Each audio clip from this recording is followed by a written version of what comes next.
The sinking of the Tuscania and the Otranto were two hugely important events in the history of World War I. The Tuscania was torpedoed on its way to Liverpool. It was the first major loss of American lives, there with over 200 men being killed. And only 8 months later, the Otranto was sunk just off Islay as well. 500 men were thrown into the water, of which only 19 survived.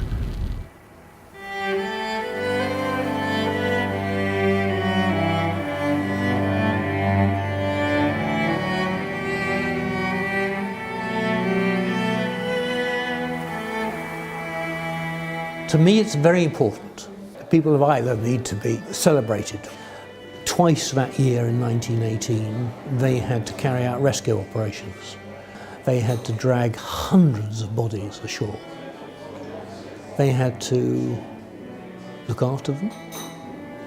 They had to bury them with dignity. And they themselves had lost their own sons.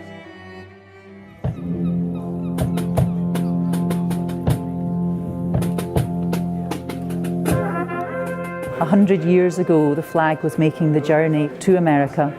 This year, it's made its return journey back to Islay.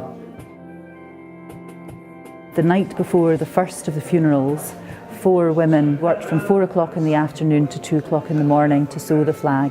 And the flag was then flown at each of the funerals, carried by a survivor of the Tuscania. To me, it symbolises the care and the love that the women of Islay extended to all these young Americans, and the women really took over, looked after the survivors, made tea, gave them clothes, gave them beds, because I think that's what they would have wanted for their sons. My grandfather was the police sergeant here on Islay. In the immediate aftermath, he had to handle and identify the survivors. He then had to deal with the dead, handle the burials. Now we've got this notebook where he describes all of the bodies from the Otranto. Body 206, unidentified nude, looks like sailor, 5'7", about 40, fair hair, sandy moustache, stout build, broken teeth, no property. You know, I rose to become the Defence Secretary of this country and the Secretary General of NATO, and so I know a little bit about conflict and about war, and yet I still wonder with amazement and admiration at what my grandfather did and what the islanders did in 1918. The island response is what I've come to appreciate the most, to know that people do respond even when something totally unexpected happens. There are people here today that perhaps wouldn't have been had it not been for the heroic acts of my great-grandfather and his family.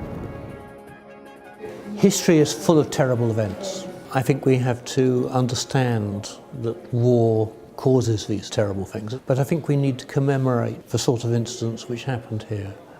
I think history does teach us lessons and how brutal it all is.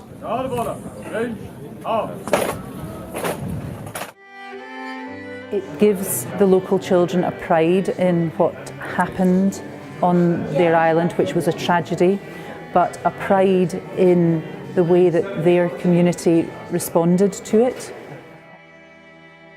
When you tell the children stories like that, there is an absolute understanding about the importance of community and the importance of working together. Island communities are tough and resilient, and they can rise to challenges. Fate threw at them something quite terrible and huge, yet they handled it with great care. I think Islay is special, and maybe that was the ultimate proof of how special it is.